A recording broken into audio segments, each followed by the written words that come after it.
ও জামাল, ভালো মনে করছি। এই যে এই কাগজের মধ্যে তোর দোকানের সমস্ত হিসাব লেখা আছে, কত টাকা জমা, কত টাকা খরচ, সবকিছু লেখা আছে, একবার চেক করে নে। ভাইজান, তুমি আমার টাকা পয়সার হিসাব বুঝাই দিতেছো? ভাইজান, মানুষের কথা শুনে তুমি আমার টাকা পয়সার হিসাব বুঝাই দিতেছো? তাইলে ভাইজান, আমি তোমার হিসাবগুলি বুঝাই দেবো কেমনে? ছোটবেলা থেকে আমাদের কোলে পিঠে করে মানুষ করছো, নিজে ভালোটা না খায় ভালোটা আমারে খাওয়াইছো ভাইজান। ওই হিসাবটা আমি কেমনে বুঝাই দিব তোমারে?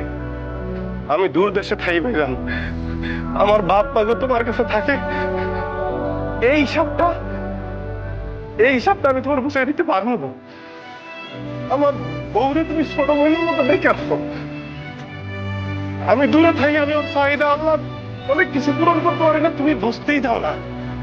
সব তুমি পূরণ করো ভাইজান। এই সব আমি কেমন যাবো তোমারে? আমার কাছে এই টাকা নাই ভাইজান, তিনি আমি জান নাই। কোন সম্পত্তি দিলে তোমার হিসাব বুঝা পাইবো আমার কম? আগে তোমার হিসাবটা বুঝাই, তারপরে আমার নামে সামান্য কয়টা টাকা আমি বুঝে নিবো।